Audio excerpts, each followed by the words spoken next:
नमस्कार। Good afternoon. Good afternoon क्या, good morning. Actually class daily शाम में होती है 6 बजे। आज भी शाम में 6 बजे आपकी क्लास है। तो चूंकि आज मैं फ्री था इसलिए आज से हमने कहा कि मॉर्निंग में भी क्लास लेते हैं। तो सभी को नमस्कार, गुड मॉर्निंग, सुप्रभात। और जैसा कि आप सभी जानते हैं कि टीजीटी पीजीटी हो या एलटी जीआईसी हो, डीटी प्लस भी हो, उत्तराखंड हो, एमपी हो, कोई भी एग्जाम हो, उसके लिए टीचर्स अकेडमी पे मैं आप सभी लोगों के लिए पॉलिटिकल साइंस यानी सिविक्स की क्लास लेकर के आता हूँ। रिसेंटली भी 2022 का एग्जाम समाप्त हुआ है और काफी चर्चा में है, इस समय विवादित है। आंदोलन हो रहा है, सीबीआई जांच की मांग हो रही है, तमाम चीजें हो रही हैं।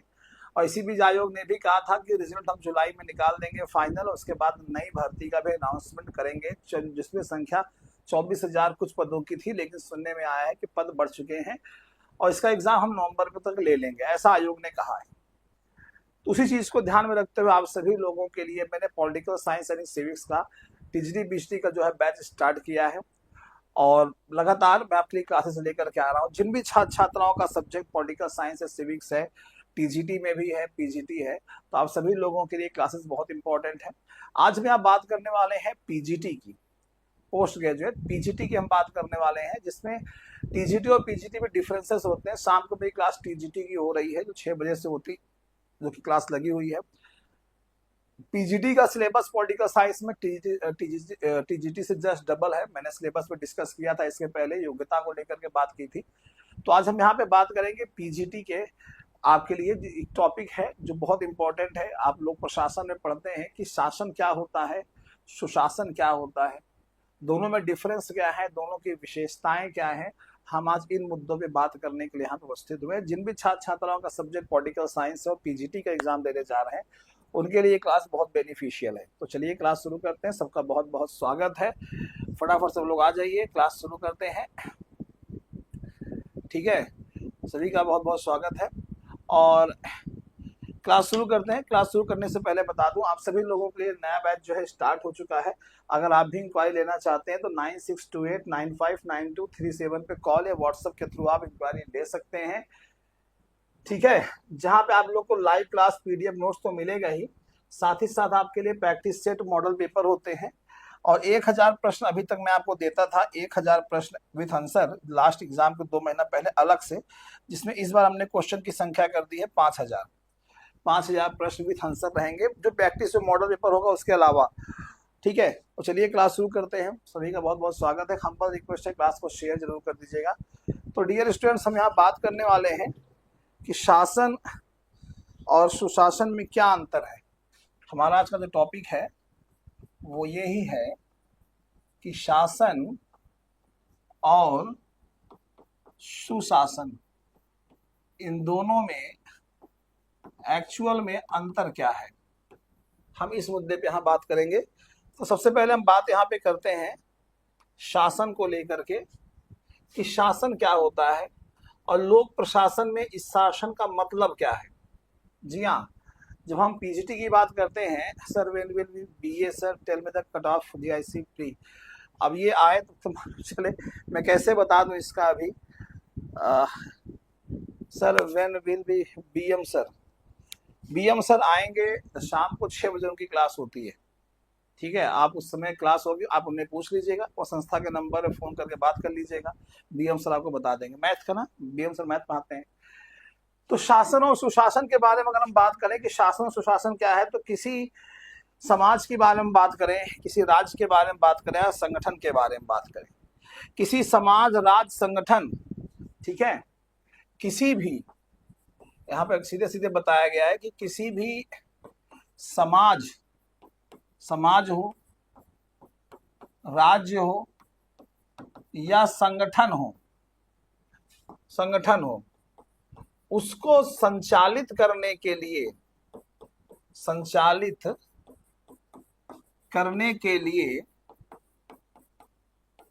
जो प्रक्रियाएं होती हैं, जो प्रोसेस होता है और जो प्रणालियां होती हैं, वही चीज क्या कहलाती है, वही चीज कहलाती है आपका शासन। जी हाँ, वही चीज क्या कहलाती है? आपका शासन। अगर हम किसी राज्य को, किसी समाज को या किसी भी संगठन को अगर संचालित करते हैं, ठीक है, किसी भी समाज को, राज्य, संगठन को संचालित करने वाली जो तमाम जो प्रक्रियाएं होती हैं, जो प्रोसेस होता है, जो प्रणालियां होती हैं, प्रणाली का मतलब जो सिस्टम होते हैं जिसके थ्रू हम संचालित करते हैं, उन सभी चीजों को नाम दिया जाता है किसका? शासन का। भैया इसे हम क्या कहते हैं? शासन कहते हैं। इसे हम क्या कहते हैं? शासन कहते हैं। ठीक है। और अगर शासन के बारे में अगर हम बात करें तो जो शासन होता है यही चीज कहलाती है कि अगर हम किसी समाज, राज्य, संगठन को संचालित कर रहे हैं तो उसके लिए जितने प्रोसेस होते हैं, जितने भी सिस्टम होते हैं जिसका हम इस्तेमाल करते हैं, वो सब शासन कहलाता है। इनमें उन तमाम तंत्रों का, तमाम नीतियों का, उन तमाम कानूनों का, जितने भी होते हैं, सबका एक तरीके से संगठन होता है जिसके माध्यम से हम निर्णय लेते हैं। तंत्र का मतलब एक तरीके से होता है प्रणाली। ठीक है। इसमें जितने भी तमाम तंत्र आते हैं, इसमें जितने भी तमाम नीतियां आती हैं, इसमें तमाम जितने भी कानून आते हैं, उनके माध्यम से निर्णय लिए जाते हैं और उसको लागू किए जाते हैं। अब देखिए ना, बात एग्जाम्पल करें, भारत देश की बात करें तो भारत देश में एक तंत्र है, एक संस्था है, पार्लियामेंट, संसद, जो पूरे भारत देश के लिए कानून बनाने का काम करती है। अब भारत देश में संसद कानून बनाती है, कोई भी प्रस्ताव आता है, लोकसभा, राज्यसभा से पास होता है, राष्ट्रपति उसे जो है पास करता है, तब जाकर के वो कानून बनता है। फिर उसका बनता है, संस्था क्या कर रही है? कानून बना रही है। फिर इस कानून को प्रभावी तरीके से क्या किया जाता है? लागू किया जाता है। तो आप कह सकते हैं कि शासन में जब किसी भी समाज, राज्य, संगठन को हम संचालित करने के लिए जितनी भी प्रणालियां, जितनी प्रक्रियाएं अपनाते हैं, उसमें तमाम तंत्र अपनाए जाते हैं, तमाम नीतियां, तमाम कानून होते हैं जिसके माध्यम से हम शासन को, कानून को बनाते हैं और उसको लागू करते हैं। यही चीज, यही प्रक्रिया क्या कहलाती है? शासन कहलाती है। अभी हम आगे बात करेंगे सुशासन क्या होता है, लेकिन पहले यहाँ पे ये बात हम करते हैं कि जो शासन होता है, इस शासन की बहुत सारी विशेषताएं भी होती हैं। आपके एग्जाम में यहाँ से जो बात मैंने अभी आपको बताई, यहाँ से आपके एग्जाम में प्रश्न आता है कि लोकतंत्र में, लोक प्रशासन में शासन का अर्थ क्या होता है। ठीक है। लोक प्रशासन में यानी पब्लिक एडमिनिस्ट्रेशन में, लोक प्रशासन में एक्चुअल में शासन होता क्या है? लोक प्रशासन में शासन क्या है, ये आपसे पूछता है कि आप ये बताइए कि जो पब्लिक एडमिनिस्ट्रेशन होता है उसमें शासन क्या होता है। तो जब हम बात करते हैं लोक प्रशासन में शासन की, तो लोक प्रशासन में शासन का मतलब होता है जो सरकार की नीतियां होती हैं, जो सरकार की पॉलिसीज होती है, नीतियां होती हैं, नीतियों, योजनाओं और कानूनों, ठीक है, नीतियों, योजनाओं और कानूनों को लागू करना है, कानूनों को लागू करना है, इसी को क्या करना है? लागू करना है। यही चीज लोक प्रशासन में साथ। क्यों ऐसा? क्यों ऐसा? क्यों? ताकि जो पब्लिक है, जो जनता है, जनता तक उत्कृष्ट सेवाएं, बेहतरीन सेवाएं क्या हो सकें? पहुंच सकें।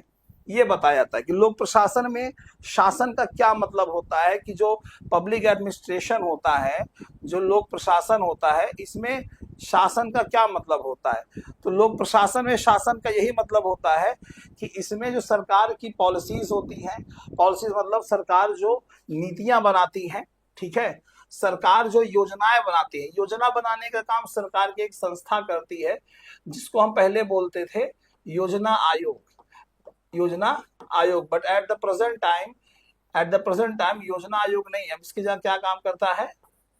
नीति आयोग। नीति आयोग, मात्रा सही कर लीजिएगा, नीति आयोग। पहले इसका नाम योजना आयोग था, प्लानिंग कमीशन जो योजनाएं बनाता था। अब नीति आयोग, इसके हेड कौन होते हैं? प्रधानमंत्री होते हैं।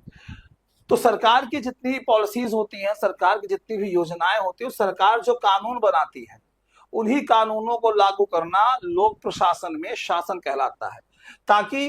ताकि जनता तक वो सभी सेवाएं पहुंच सके जिससे उनका ज्यादा से ज्यादा विकास हो सके, ग्रोथ हो सके, डेवलपमेंट हो सके, इसीलिए। तो लोक प्रशासन में शासन अपने आप में बहुत इंपॉर्टेंट एलिमेंट होता है, बहुत ही ज्यादा इंपॉर्टेंट एलिमेंट होता है। आपके एग्जाम में हर साल क्वेश्चन यहाँ से बनते हैं। यहाँ पे जब भी लोक प्रशासन में शासन की बात होती है तो यहाँ पे एक नाम बहुत आता है, वो नाम आता है वुडरो विल्सन का। नाम आपने सुना होगा। इनके अनुसार लोक प्रशासन का कार्य है कानून को सुव्यवस्थित रूप से लागू करना। क्या है? कानून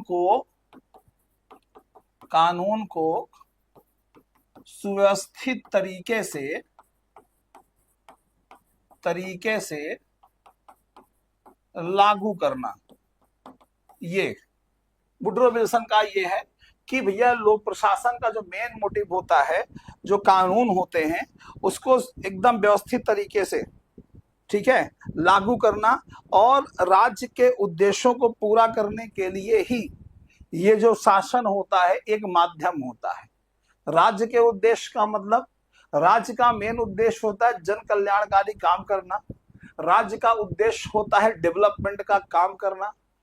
तो लोक प्रशासन में जब हम शासन की बात करते हैं तो सरकार की नीतियों, उनकी योजनाओं, उनके कानूनों को, इन सभी चीजों को लागू करना ताकि जनता तक उत्कृष्ट सेवाएं पहुंच सकें। और साथ ही साथ इसमें क्या हो, वुडरो विल्सन ने कहा कि लोक प्रशासन का कार्य ही यही है कि कानून को सुव्यवस्थित तरीके से लागू करे ताकि राज्य के जो उद्देश्य हैं वो पूरे हो सके। और राज्य के उद्देश्य क्या है? जन कल्याण के काम करना, विकास के काम करना। और इसके लिए लोक प्रशासन एक मीडिएटर के रूप में काम करता है, एक माध्यम के रूप में काम करता है। ये होता है। प्रश्न आपके एग्जाम में, अभी तो बेसिक बता रहा हूं एकदम, अभी जैसे बहुत सारी चीजें हैं हम पढ़ेंगे।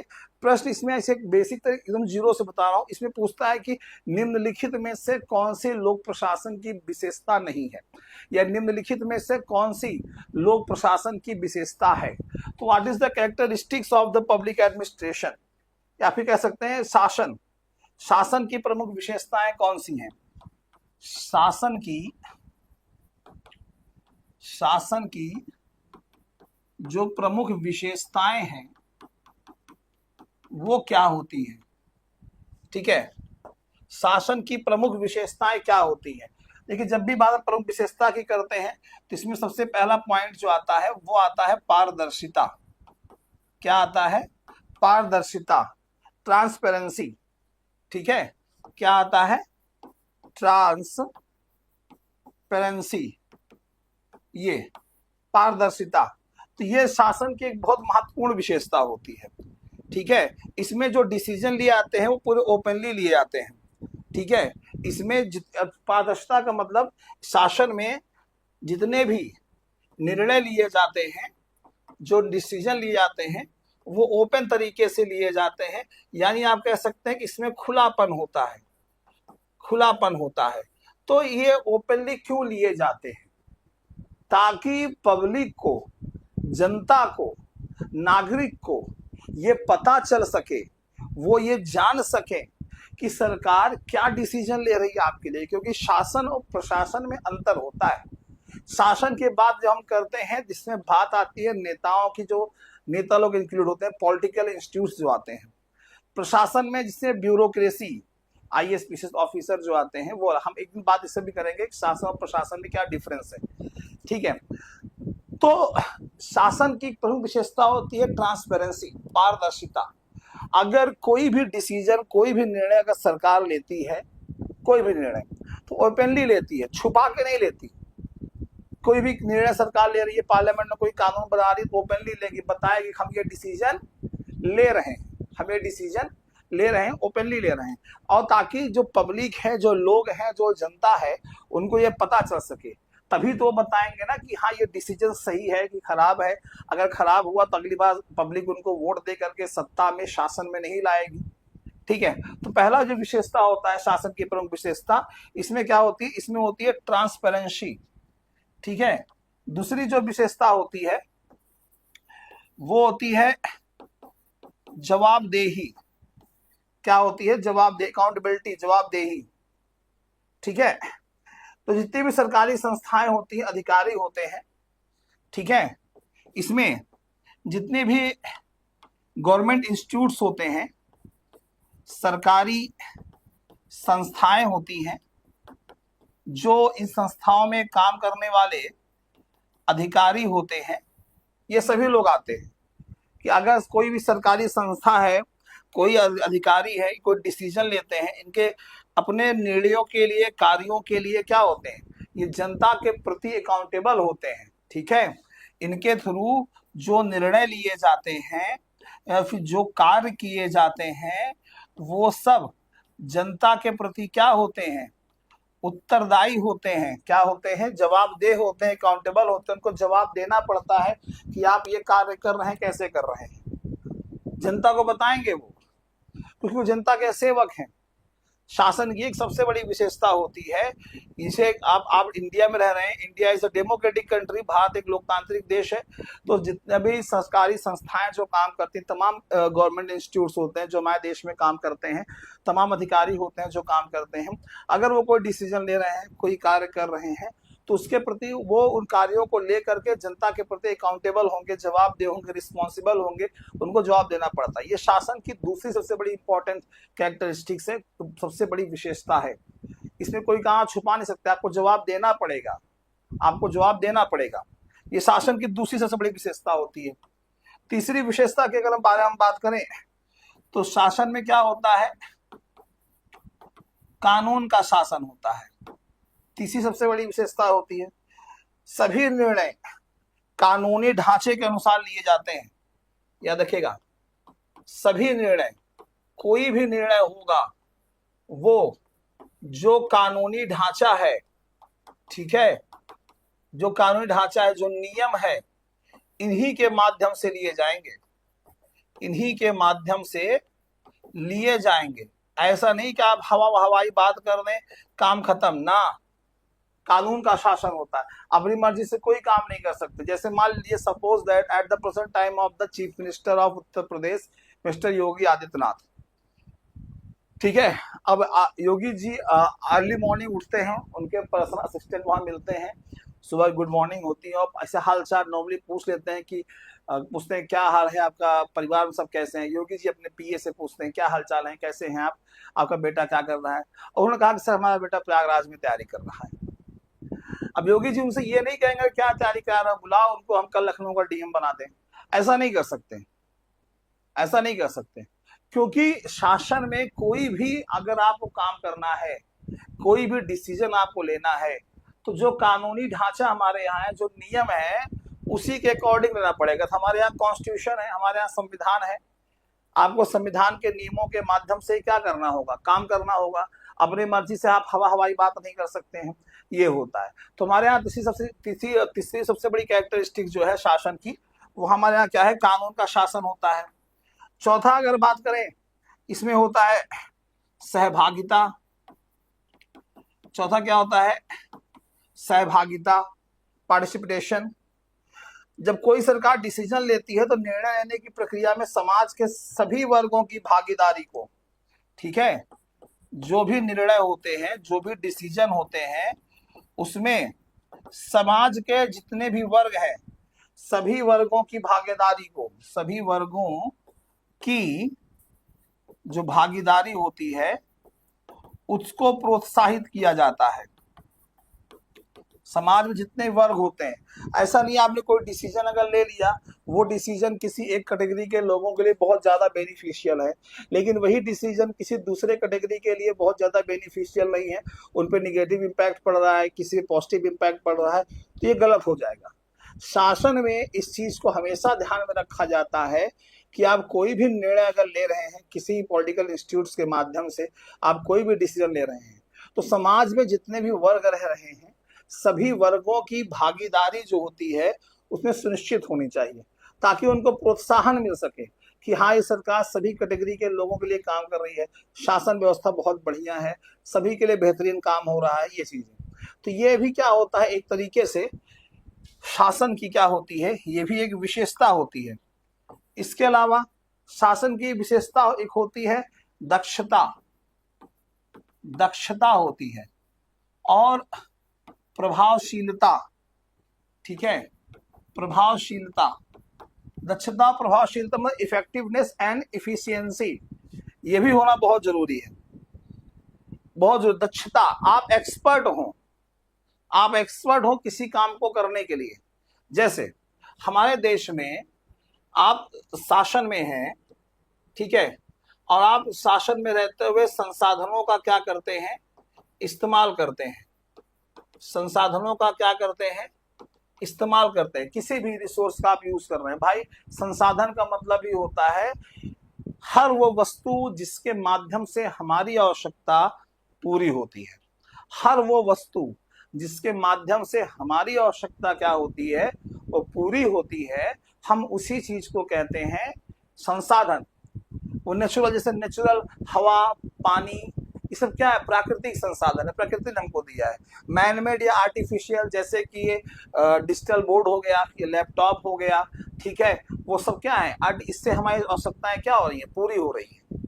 तो कहने का सेंस ये है कि शासन की एक विशेषता ये होती है कि शासन में दक्षता होनी चाहिए कि आप संसाधनों का इस्तेमाल बेहतर तरीके से कर सकें, ठीक है, संसाधनों का इस्तेमाल बेहतर तरीके से, बेहतर तरीके से करते हुए जनहित के लक्ष्य को प्राप्त कर सकें, जनहित के लक्ष्य को क्या कर सकें, प्राप्त कर सकें। क्या आप ऐसे, देखिए होता नहीं, जैसे हम क्लास में अक्सर बोलता हूं कि एनसीईआरटी जरूर पढ़िए।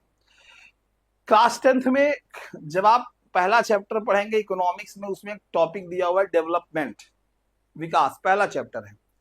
ज्योग्राफी अगर पढ़ेंगे, ज्योग्राफी में पहला चैप्टर दिया हुआ है रिसोर्स एंड डेवलपमेंट, संसाधन और विकास। तो उसमें एक आता है, एक वर्ड आता है सस्टेनेबल डेवलपमेंट, यानी सतत विकास। कि सस्टेनेबल डेवलपमेंट क्या होता है, सतत विकास क्या होता है। तो उसमें ये बताया जाता है कि वर्तमान में जो संसाधन है, उन संसाधनों का ऐसा इस्तेमाल करें जिससे हमारी आवश्यकता तो पूरी हो, जनहित का कार्य हो सके, कोई दिक्कत नहीं, लेकिन फ्यूचर में जो जनरेशन है उनके लिए भी वो बचा होना चाहिए, ताकि वो भी उसका सही ढंग से आगे इस्तेमाल कर सकें। ऐसा नहीं कि आप इस्तेमाल करते जा रहे हैं, फ्यूचर को ध्यान में रखें ही ना, ये चीज होती है।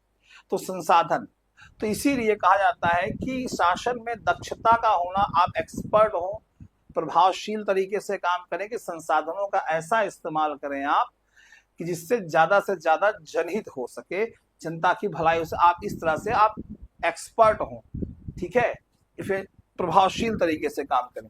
ये शासन की क्या होती है, ये विशेषता कहलाती है। शासन की क्या होती है, विशेषता कहलाती है। अब हम बात करें अगर शासन की क्या होती है, विशेषता कहलाती है। अब हम बात करें अगर सुशासन की, कि डियर सुशासन क्या होता है। अगर हम बात करें कि सुशासन, तो सुशासन क्या होता है, देखिए अभी आपने देखा शासन, अब शासन की विशेषताएं देखी आपने। मैं आपको बता रहा हूं कि एक्चुअल में सुशासन क्या होता है। सुशासन का मतलब नीतीश कुमार मत समझ लीजिएगा, सुशासन बाबू, ठीक है। सुशासन का जो मतलब होता है, एक ऐसी शासन प्रणाली, ठीक है, गुड गवर्नेंस, एक ऐसी शासन प्रणाली, एक ऐसी शासन प्रणाली जो पारदर्शी, जवाबदेह, ठीक है, न्याय संगत और प्रभावशील होती है। ये एक ऐसी शासन प्रणाली, एक ऐसी शासन प्रणाली जो कि पारदर्शी हो, ट्रांसपेरेंसी हो, जवाबदेह हो, न्याय संगत हो और प्रभावशील हो। तो जब हमने शासन के बारे में पढ़ा, तो आपने शासन में भी पढ़ा कि पारदर्शिता होनी चाहिए, जवाबदेह होना चाहिए, अकाउंटेबल होना चाहिए। तो आप कहोगे सर इसमें डिफरेंस क्या है? डिफरेंस है डियर, डिफरेंस है, डिफरेंस होता है, बिल्कुल होता है। इसमें शासन और सुशासन में इसमें डिफरेंस होता है। ठीक है।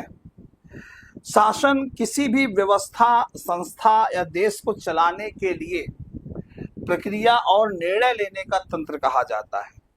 शासन, जिसने स्टार्टिंग में पढ़ा, किसी भी राज्य, समाज या संगठन को संचालित करने के लिए, मैं स्टार्टिंग में बताया कि जो प्रक्रियाएं होती हैं, जो प्रणालियां होती हैं, उसी का नाम शासन होता है। यानी सिंपल शब्दों में कहे, चलाने की प्रक्रिया का तंत्र को ही शासन कहते हैं। लेकिन जो सुशासन होता है, इस सुशासन में कहा जाता है कि प्रक्रियाएं वो उत्तरदायी हो, जनहितैषी हो और पारदर्शी हो। कि शासन में जितने भी काम होते हैं, उन सभी चीजों में ये चीज होनी चाहिए कि वो पारदर्शी हो, जनहितैषी हो, यानी जनता के हित में होनी चाहिए। ये नहीं कि आप सत्ता में हैं, आपने कोई ऐसा डिसीजन ले लिया, आपको लगता है कि आप सही हैं, लेकिन समाज के कई ऐसे वर्ग हैं जिसपे उसका नकारात्मक प्रभाव पड़ता है। आपने रिसेंटली देखा होगा कि एग्रीकल्चर बिल पास हुआ था हमारे देश में, जो कि किसान वर्ग पे उसका निगेटिव इम्पैक्ट पड़ रहा था। किसानों ने धरना दिया और फाइनली बाद में सरकार को बैकफुट पे आना पड़ा, क्योंकि उससे उस वर्ग पे क्या हो रहा है, नकारात्मक प्रभाव पड़ रहा है। हाँ, उससे ये होता कि जो व्यवसायी वर्ग थे, बड़े बड़े बिजनेसमैन, उनको फायदा होता, लेकिन आप उस वर्ग को फायदा हो रहा था, इससे समाज के अगले वर्ग को नुकसान हो रहा था। उसने विद्रोह किया, विरोध किया, आखिर बाद में सरकार को बैकफुट पे आना पड़ा। तो कहने का मतलब ये होता है, इसीलिए सुशासन जरूरी होता है। तो सुशासन में क्या, तो शासन और सुशासन में यही अंतर होता है। किसी व्यवस्था, संस्था या देश को चलाने के लिए जो निर्णय लिए जाते हैं, जो प्रक्रियाएं होती है, वो शासन कहलाता है। लेकिन सुशासन क्या करता है, उसमें पारदर्शिता, जवाबदेह, जनहितैषी तमाम चीजें जो होती है इसमें शामिल करती हैं। ठीक है, सुशासन। अब जो सुशासन के बारे में मैंने आपको बताया कि ये होता है कि इसमें पारदर्शी, जवाबदेह, न्याय संगत और प्रभावशील होती हैं। अब इस सुशासन में इसका मुख्य उद्देश्य क्या होता है, जैसे भ्रष्टाचार को कम करना, सभी नागरिकों के लिए समान अवसर उपलब्ध कराना, ठीक है, जनहितैषी कार्यक्रमों को बढ़ावा देना, ये सब सुशासन में आता है। अब यहाँ पे एक इंपॉर्टेंट पॉइंट आता है सुशासन में, जो आपको याद रखना है, जो आपके एग्जाम के पॉइंट ऑफ व्यू से बहुत ही ज्यादा क्या होते हैं, इंपॉर्टेंट हैं। जी हाँ, संयुक्त राष्ट्र द्वारा यानी यूएन द्वारा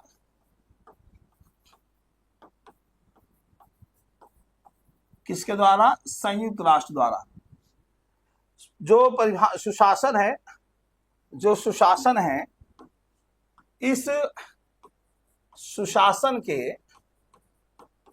8 स्तंभ बताए हैं। कितने स्तंभ बताए हैं, 8 स्तंभ।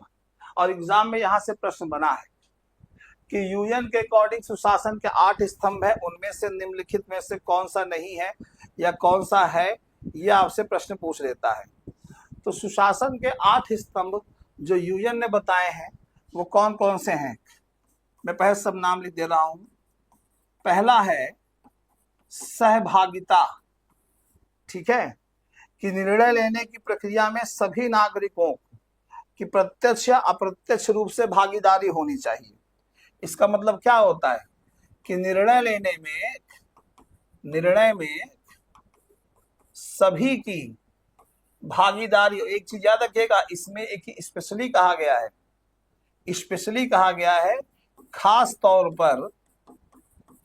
तौर पर महिलाएं। जी हाँ, खास तौर पर महिलाएं, इसमें बताया गया है। 8 स्तंभ जो बताए हैं सुशासन को लेकर के यूएन ने, कि ये सुशासन के 8 स्तंभ हैं। इसमें पहला है सहभागिता, कि निर्णय लेने की प्रक्रिया में सभी नागरिकों का प्रत्यक्ष या अप्रत्यक्ष रूप से भागीदार होना जरूरी है, खासकर महिलाएं, ठीक है। और कहा है कि जो कमजोर वर्ग के लोग हैं वो लोग भी विशेषकर, उन्होंने इस चीज को बताया है। तो सुशासन के लिए पहला स्तंभ क्या है, सहभागिता। दूसरा स्तंभ क्या है, दूसरा स्तंभ है विधि का शासन। विधि का शासन, कि कानून का शासन होना चाहिए, नागरिकों पर कानूनों का समान रूप से लागू होना, ठीक है, नागरिकों पर कानून का समान रूप से लागू होना, कि देश में जितने भी नागरिक हो, चाहे किसी जाति, धर्म, जेंडर, रीजन, कहीं से भी आते हो, सही पे समान रूप से लागू हो, विधि का शासन हो, जैसे कि भारत देश के संविधान में अनुच्छेद 14 आप पढ़ते हैं, उसमें दिया हुआ है। तीसरा दूसरा लिख रहा हूं मैं। तीसरा स्तंभ क्या बताया है इन्होंने? तीसरा स्तंभ इन्होंने बताया है कि पारदर्शिता, जैसे कि मैंने शुरुआत में आपको बताया, ट्रांसपेरेंसी, ये होना बहुत ज्यादा जरूरी है। चौथा क्या है? उत्तरदायित्व, रिस्पॉन्सिबिलिटी या जवाबदेही यानी अकाउंटेबिलिटी, ठीक है। पांचवा है सर्वसम्मति उन्मुख, सर्वसम्मति उन्मुख समझ रहे हैं कि समाज के विभिन्न हितों के बीच में मध्य मार्ग निकालना। बताता हूं मैं, अभी पहले दे रहा हूं। फिर आपका है समानता और समावेशिता, ये छठवां है। सातवां है प्रभावशीलता और दक्षता, और आठवां है उत्तरदायी, रिस्पॉन्सिबल, उत्तरदायी। ये आपने देखा, यूएन ने सुशासन के 8 स्तंभ बताए हैं। इसमें पहला आपने देखा सहभागिता, फिर विधि का शासन, फिर पारदर्शिता। पारदर्शिता का मतलब मैंने आपको बताया कि इसमें सरकार जो भी निर्णय ले उसमें पारदर्शिता होनी चाहिए, आम जनता को समझ में आना चाहिए कि सरकार क्या डिसीजन ले रही है, ट्रांसपेरेंसी होना चाहिए। फिर चौथा है उत्तरदायित्व और जवाबदेही, कि सरकार निजी क्षेत्र और नागरिक समाज के सभी संगठनों का आम जनता और हितधारकों के प्रति जवाबदेह होना। भैया, सरकार हो, निजी क्षेत्र है और नागरिक समाज के सभी संगठन जितने भी, चाहे सरकार हो, सरकार का कोई संगठन हो, ठीक है। अगर इसमें क्या कहा गया है कि कोई गवर्नमेंट है, ठीक है, निजी क्षेत्र है कोई, प्राइवेट सेक्टर है कोई, इनके जितने भी संगठन, जिन भी ऑर्गेनाइजेशन के थ्रू ये काम करते हैं, सरकारी संस्थाएं जिनके थ्रू काम करती हैं, निजी क्षेत्र में जो काम किए जाते हैं उनके जो ऑर्गेनाइजेशन होते हैं, उन सभी संगठनों का आम जनता के प्रति जवाबदेह होना, कि आप भले ही प्राइवेट सेक्टर में काम कर रहे हैं लेकिन आपको आम जनता के प्रति जवाबदेह हैं आप, ये आपको जवाब देना पड़ेगा।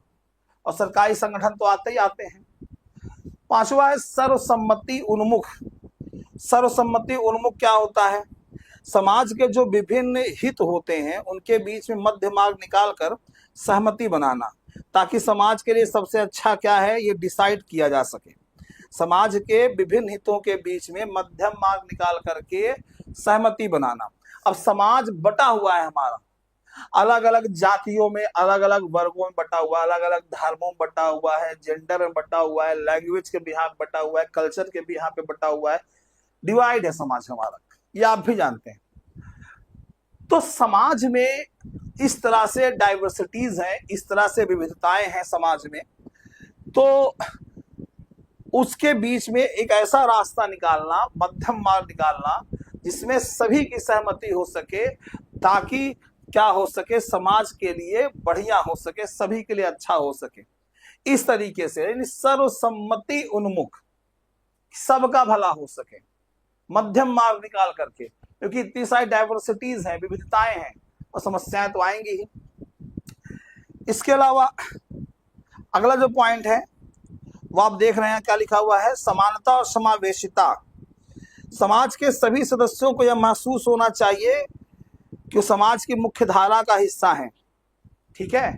समानता और समावेशिता, समाज के, इसमें सीधे कहा जाता है कि सभी वर्गों को यह महसूस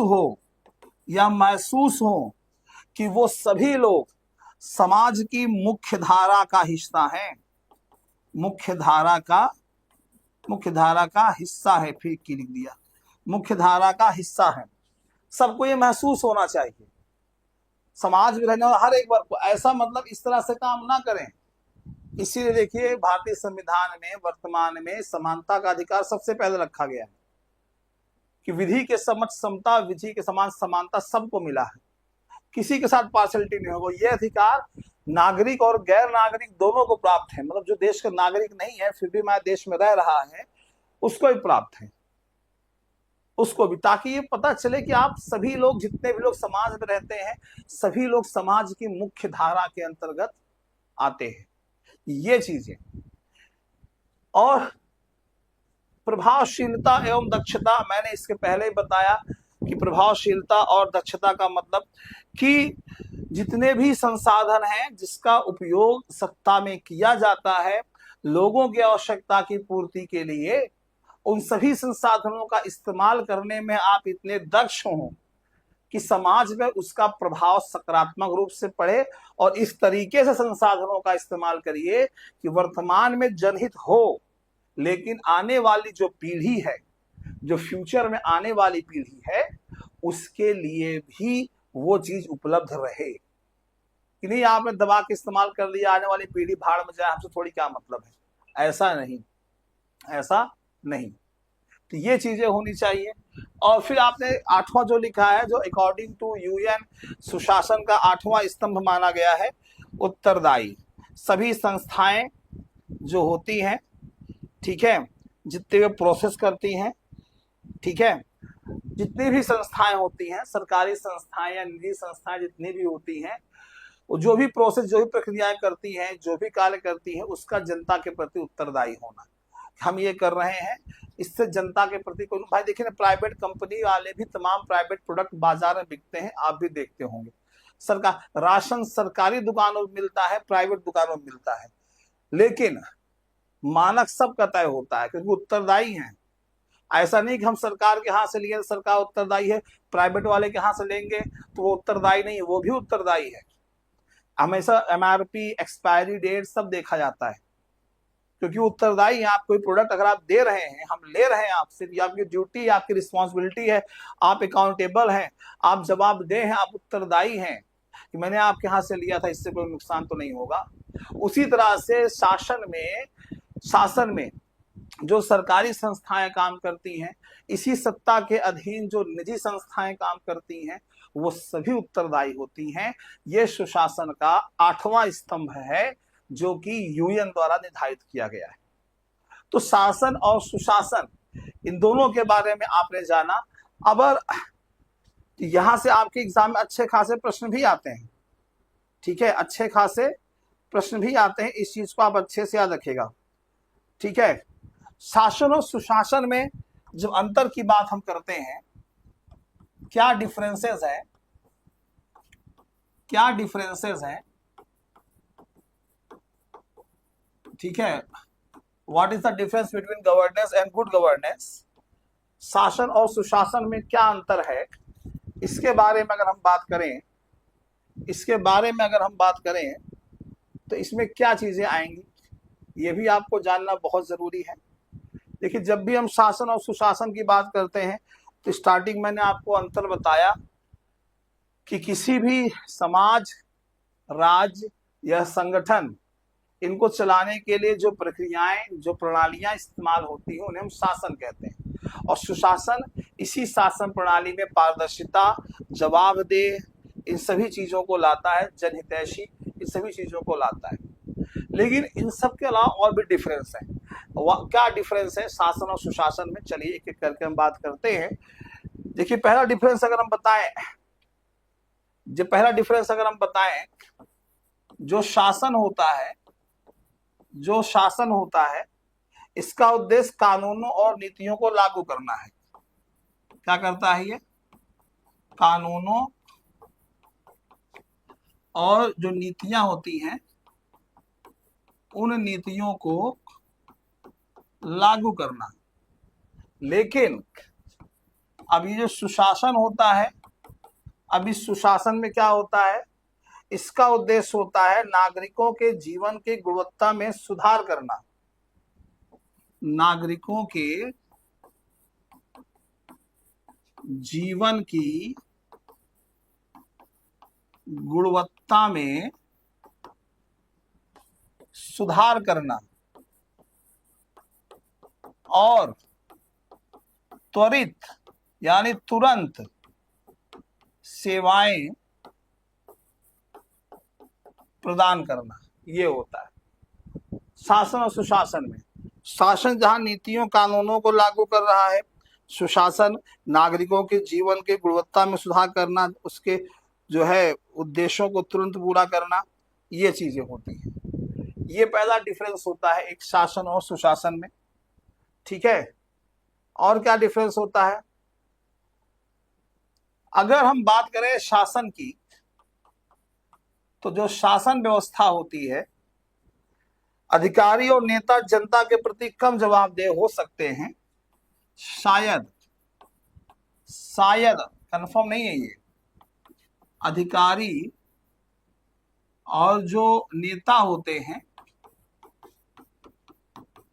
ये जनता के प्रति कम जवाबदेह हो सकते हैं, कि ठीक है शायद ऐसा हो सकता है, लेकिन सुशासन में पूरी तरह पारदर्शिता होती है। ठीक है, याद रखिएगा। लेकिन सुशासन में पूरी तरह पारदर्शिता होती है। वहां पे वो उत्तरदायी होंगे 100%। भाई कभी कभी आपने देखा होगा, तमाम ऐसे अधिकारी होते हैं जो नौकरी पाते हैं, जब उनके पास फरियाद लेकर आदमी जाता है, कहता है तो आप ठेका लेके बैठे हैं क्या? कोई पेंशन निकालने गया, कोई वृद्धावस्था वाली पेंशन लेने गया, कभी ये भड़क जाते हैं। ऐसा हो सकता है। बहुत से नेताओं ने कहा हम यहाँ जानते हैं हिंदुस्तान में जातिगत राजनीति कितनी होती है, तो ऐसा हो सकता है तुम थोड़ी वोट दिए थे हमको नहीं पता है। हाँ, लेकिन सुशासन में ऐसा नहीं होता, पूरी तरह से पारदर्शिता होती है। ये एक डिफरेंस होता है शासन और सुशासन में। और क्या डिफरेंस होता है? शासन में जो निर्णय होते हैं, शासन में निर्णय मनमाने ढंग से लिए जा सकते हैं, लेकिन सुशासन में पूरी तरह से कानून के अधीन निर्णय लिए जाते हैं। ये होता है। ठीक है, ये चीज होती है। शासन में कभी कभी निर्णय जो होते हैं, निर्णय मनमाने ढंग से लिए जा सकते हैं, लेकिन सुशासन में ऐसा नहीं होता। जब भी हम पॉलिटिकल साइंस पढ़ते हैं, पॉलिटिकल साइंस में पीजीटी का जो सिलेबस है उसमें लोग प्रशासन का भी टॉपिक आता है, उसमें आता है शासन और सुशासन में अंतर। तो शासन और सुशासन में अंतर क्या होता है ना, बहुत सारे डिफरेंसेस होते हैं। इसे एक डिफरेंस ये होता है कि शासन में जो निर्णय होते हैं कभी कभी मनमाने ढंग से लिए जा सकते हैं और लेते भी हैं, लेकिन सुशासन में मनमाने ढंग से निर्णय आप नहीं ले सकते। पूरी तरह से आप कानून के अधीन होते हैं, कानून के अंतर्गत आप निर्णय लेते हैं। आप आपने देखा होगा रिसेंटली अभी एक मुद्दा बहुत चल रहा है एथेनॉल का। हमारे देश में जो मंत्री जी हैं, मैं नाम नहीं ले रहा हूं उनका, उन्होंने कहा कि एथेनॉल से कोई दिक्कत नहीं है, पेट्रोल में 20% एथेनॉल मिला दें, कोई दिक्कत नहीं है। लेकिन जो अधिकारी हैं वो क्या कह रहे हैं, हाँ इससे गाड़ियों की माइलेज 30% कम हो जाएगी। वो एक्सपर्ट बता रहे हैं कम हो जाएगी, खराबी भी आएगी गाड़ी में, लेकिन सरकार है कभी मानने को तैयार नहीं। तो क्या है ये? शासन और सुशासन में अंतर को दिख रहा है कि शासन में कहीं ना कहीं जो डिसीजन होते हैं वो मनमाने तरीके से लिए जा सकते हैं, लेकिन सुशासन में ऐसा नहीं होता। तो ये एक डिफरेंस होता है, ठीक है। ये भी क्या होता है, एक डिफरेंस होता है, ठीक। तो शासन और सुशासन में यही डिफरेंस होता है। तो ये मैंने आपको जितनी बातें यहां बताई कि बेसिक चीजें मैंने बताई अभी आपको कि शासन क्या है, ठीक। लोक प्रशासन में शासन का क्या महत्व है, वुडरो विल्सन ने क्या कहा है, शासन की प्रमुख विशेषताएं क्या हैं, सुशासन क्या है, सुशासन की प्रमुख विशेषताएं क्या हैं, शासन और सुशासन में डिफरेंस क्या है, ये चीजें मैंने बताई। आप भी अगर देखिए, मैं आपको बता रहा हूं पीजीटी और टीजीटी के सिलेबस में बहुत डिफरेंस है, 50% का डिफरेंस है। पीजीटी में आपको ये टॉपिक आईआर, इंटरनेशनल रिलेशन, तुलनात्मक राजनीति, ठीक, और लोक प्रशासन, ये जो टॉपिक है आपको अलग से पढ़ने होते हैं, ठीक। और टीजीटी में जो होते हैं वो इसमें भी होते हैं, बाकी थिंकर, थ्योरी और कॉन्स्टिट्यूशन तीनों में होते हैं। तो मैंने आपको आज का लोक प्रशासन का एक छोटा सा टॉपिक बताया कि शासन और सुशासन में क्या डिफरेंस होता है। यहां से आपके ज्यादा नहीं 3 से 4 प्रश्न बने हुए हैं, 4 से 6 प्रश्न बनते हैं। शासन है, वुडरो विल्सन के अनुसार शासन है, यूएन के अनुसार सुशासन के कौन से 8 स्तंभों में से एक नहीं है, या फिर इसका जो है इसका मतलब क्या है, सुशासन में 8 स्तंभ में से इस स्तंभ का मतलब क्या है, ये सारे प्रश्न में इसका प्रश्न भी आपको कराऊंगा टॉपिक वाइज, ठीक है। अभी मैं आपको सिर्फ 2-3 क्लास दिखा रहा हूं, आप कैसे देख सकते हैं, मैं आपको कराऊंगा इसका प्रैक्टिस भी, टॉपिक वाइज प्रैक्टिस हम आपको लेकर के आएंगे। तो जो भी छात्र छात्राएं इस बार टीजीटी पीजीटी की तैयारी कर रहे हैं, तो 2026 में जो 24,000 प्लस भर्तियां आ रही हैं, ठीक है, जैसा कि आयोग ने कहा, ये मैं नहीं कह रहा हूं, आयोग कह रहा है, तो उसके लिए आप सभी लोगों के लिए डियर नया बैच जो है वो स्टार्ट हो चुका है। अगर आप भी जुड़ना चाहते हैं तो 9628 95 92 37 9628959237 पे आप कॉल कर सकते हैं, या इस नंबर पे आप अगर चाहें तो व्हाट्सएप भी कर सकते हैं, आपको इंक्वायरी मिल जाएगी। ऑफलाइन बैच हमारा प्रयागराज में बासन चौराहे के पास सेंट एंथोनी स्कूल के सामने है, 7991 95 92 37। आप इस नंबर पे कॉल करके आप इंक्वायरी ले सकते हैं, ठीक है। जहां पे आप लोगों को ऐप पर पब्लिक क्लास, लाइव क्लास मिलेगी, आप लाइव नहीं देख पा रहे, बाद में आप रिकॉर्डेड भी देख सकते हैं, लेकिन प्रॉब्लम यार कि बाद में कुछ आपको डाउट हो रहा है तो आपका एक ग्रुप बनाया जाएगा जो व्हाट्सएप या टेलीग्राम पे होगा, वहां पे आप एनी टाइम आप एनी टाइम मतलब रात को 3 बजे मत करिएगा, आप टीचर से अपना डाउट पूछ सकते हैं। क्या क्लास क्या हुआ, पीडीएफ नोट्स जिसमें आईआर और कॉन्स्टिट्यूशन की जो अपडेटेड नोट्स होंगी वो आपको अवेलेबल अलग से कराई जाएंगी, प्लस प्रैक्टिस तो आपको जिससे कराया जाएगा टॉपिक वाइज जो प्रैक्टिस होगा, 10 मॉडल पेपर जैसे आपको मिलते हैं मॉडल पेपर आपके होंगे, साथ ही साथ 5000 प्रश्न ऐसे होंगे जो आपके एग्जाम के पॉइंट ऑफ व्यू से वेरी इंपॉर्टेंट होंगे विथ आंसर। अभी तक ये क्या था, हम 1000 देते थे, अब 5000 प्रश्न होंगे जो 2 से 3 पार्ट में आपको मैं अवेलेबल कराऊंगा, ठीक है। तो अगर आप भी जुड़ना चाहते हैं तो आप हमारे दिए गए संस्था का जो नंबर है आप उस पर कर सकते हैं। क्लास डेली शाम में 6 बजे होती है, आज दोपहर में फ्री था इसलिए मैं दोपहर में क्लासेस, शाम को भी आप देख सकते हैं क्लास 6 बजे की लगी हुई है। तो हम लोग शाम को फिर मिलेंगे आप लोगों से, तब तक ले दीजिए इजाजत, सभी लोगों को हमारा नमस्कार।